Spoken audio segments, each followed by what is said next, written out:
대한민국 대표 천재 배우 하정우, 수많은 영화제에서 트로피를 들어올리고 연기, 연출, 심지어 그림까지 해내는 그를 보면서 사람들은 그를 타고난 천재라고 이야기합니다. 하지만 하정우의 청춘은 수억의 빛에 허덕이며 겨우 버텨왔습니다.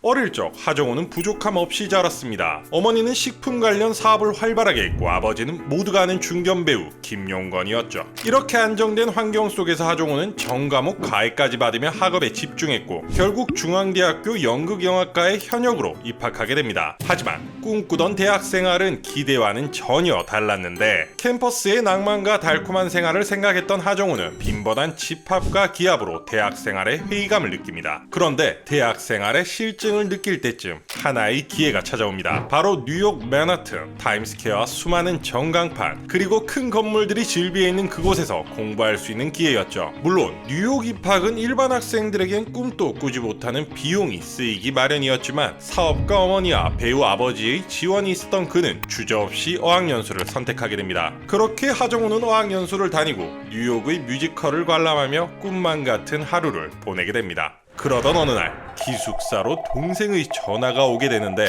바로 어서 한국으로 돌아와 라는 말과 함께 자기가 지금 쓰고 있는 돈이 전부 빚이라는 거였죠. 그는 곧바로 비행기를 타고 한국으로 돌아오게 되는데 한국에 도착했을 땐 집안의 풍경은 이상하리만큼 낯설었습니다. 집안엔 낯선 사람들로 가득했고 어머니는 보이지 않았죠. 알고 보니 그 사람들은 빌려준 돈을 받기 위해 온 채권자들이었는데 사실 하정우의 어머니는 식품 사업을 무리하게 확장해오면서 여러 곳에서 자금을 빌린 상태였고 그러던 중 IMF 외환위기가 터지면서 사업이 급격히 무너져 버렸습니다. 회사는 부도가 났고 빚은 감당할 수 없을 만큼 불어났죠. 돈과 집, 모든 재산이 압류되며 남은 건 아버지의 차 한 대 뿐이었죠. 하루아침에 거리에 내몰리다시피 하게 된 하정우, 당시 그의 나이는 21살이었습니다. 그렇게 그의 아버지와 어머니는 이혼을 선택하게 됩니다. 하정우는 그 순간부터 일찍이 현실을 직면할 수밖에 없었죠. 하루아침에 생긴 수억 원의 빚, 그리고 배우 김용건이 어깨에 전부 실린 생계. 그 시절 김용건은 한 해 드라마를 4-5개씩 출연하고 하루도 쉬지 않았다고 알려져 있습니다. 일찍이 현실을 직시하게 된 하정우는 집에서도 있을 공간이 없었고 대학교 연습실에 틀어박혀 미래를 진지하게 생각해봅니다.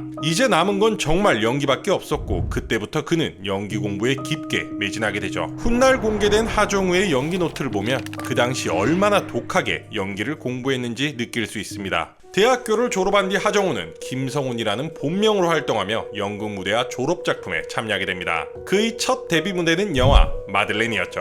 여기선 흔히 말하는 나쁜 남자 역할을 맡아 단역으로 활약했습니다. 하지만 데뷔 후에도 몇 년간 조연이나 단역을 맡았을 뿐 큰 주목을 받지 못하는 무명의 시간을 보내게 됩니다. 이 시기부터 하정우는 본인을 지켜봐주는 아버지 김용건에 대한 미안한 마음을 갖게 됩니다. 당시 김용건은 대표적인 한국 중견 배우였기 때문에 그는 자연스레 아버지의 명성과 그림자 속에서 고민을 반복했다고 합니다. 더욱이 친하게 지내던 배우들의 자녀들은 연기자로서 두각을 나타내기 시작하던 때였습니다. 대표적으로 영규진, 연정훈, 김수생, 김주혁 부자, 송일국, 김을동 모자가 있었죠. 연습실에 틀어박혀 연기에 몰두하고 밤늦게까지 술을 마시는 날들이 이어지자 김용건은 아들의 미래를 걱정하게 됩니다. 그런데 이런 하정우에게 큰 전환점이 찾아왔으니 바로 자신을 마음껏 드러낼 첫 주연작을 만나게 됩니다. 중앙대 영화과 동문이었던 윤종빈 감독의 독립영화 용서받지 못한 자였습니다. 군대 내 폭력과 계급 문화를 고발한 이 영화에서 병장 태정역으로 캐스팅된 하정우는 정말 실제 같은 생활 연기를 보여주며 평단의 호평을 받게 됩니다. 예, 알겠습니다. 아, 내가 모르는 것 같은데? 손대. 손. 이 영화에서 보여준 연기로 신인 나무상을 비롯해 여러 상을 휩쓸며 연기력을 공식적으로 인정받게 됩니다. 그렇게 하정우는 충무로에 강하게 각인되며 평단과 업계는 그를 캐스팅해 나가기 시작합니다. 그런데 하정우의 연기 인생을 180도 바꿀 만한 작품이 세간에 공개됩니다. 2008년 나홍진 감독의 영화 추격자였죠. 바로 이 작품이 하정우의 배우 인생을 완전히 다른 차원으로 끌어올렸는데요. 이 작품에서 하정우는 지영민이라는 사이코패스 연쇄 살인범을 연기했는데 이 역할은 자칫 과도한 광기나 억지스러운 악역 이미지로 흐르기 쉬웠지만 그는 건조하고 공백이 많은 독특한 연기를 통해 오히려 더 소름 끼치는 캐릭터를 완성합니다. 이런 연기는 관객들에게 섬뜩한 괴리감을 안겨주게 되었죠. 나홍진 감독은 하정우는 캐릭터의 흐름을 완벽하게 설계했다라고 말할 만큼 그의 연기를 극찬했습니다. 그리고 영화 추격자는 500만 명이 넘는 관객 수를 기록하며 흥행을 기록하게 되었죠. 이제 연기자의 한자리에 올라선 하정우는 수백만 관객을 불러 모은 작품들에 연이어 출연하며 입지를 더욱 굳혀가기 시작합니다. 그중 대표적인 작품이 바로 800만 관객을 동원한 영화 국가대표입니다. 스키점프 선수 역할을 맡은 그는 여러 명장면을 만들어내며 대중들에게 다시 한번 강하게 각인됩니다. 이후 그는 영화 황해에서 특유의 강렬한 연기를 펼칩니다.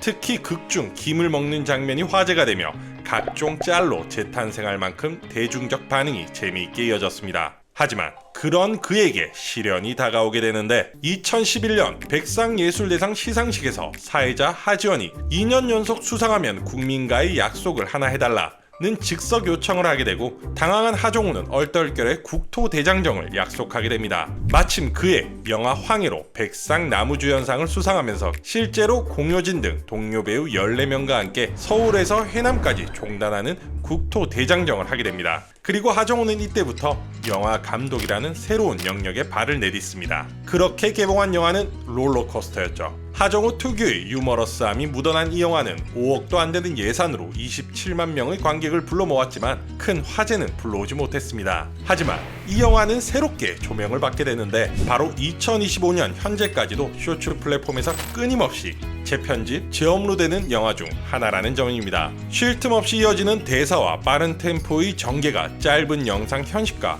완벽하게 맞아떨어지며 댓글에서는 쇼츠 천만 영화라는 말까지 나올 정도로 독특한 인기를 얻고 있습니다. 이렇게 영화 감독으로서 발을 한 걸음 내디딘 하정우는 다시 연기에 집중하기 시작합니다. 범죄와의 전쟁, 더 테러 라이브, 터널, 암살 등 굵직한 작품에 연달아 출연하며 충무로를 대표하는 스타로 자리매김하는 듯 보였습니다. 그러던 중 그는 두 편 모두 1000만 관객을 돌파한 신과 함께 시리즈에 출연하게 됩니다. 이 시리즈는 누적 관객수 2천만 명을 넘어섰고 하정우는 명실상부 1000만 배우의 타이틀을 굳히게 됩니다. 이렇게 영광의 충무로의 에이스가 되나 싶었지만 배우 인생을 송두리째 뒤흔들어버린 사건이 발생합니다. 바로 프로포폴 불법 투약 논란이었죠. 하정우는 피부 미용 시술을 받는 과정에서 프로포폴을 상습 투약했으며 더 심각했던 것은 투약 사실을 숨기기 위해 친동생과 매니저의 명의를 도용한 차명 진료였습니다. 결국 그는 검찰에 송치되었고 벌금 3천만 원이라는 형을 받게 됩니다.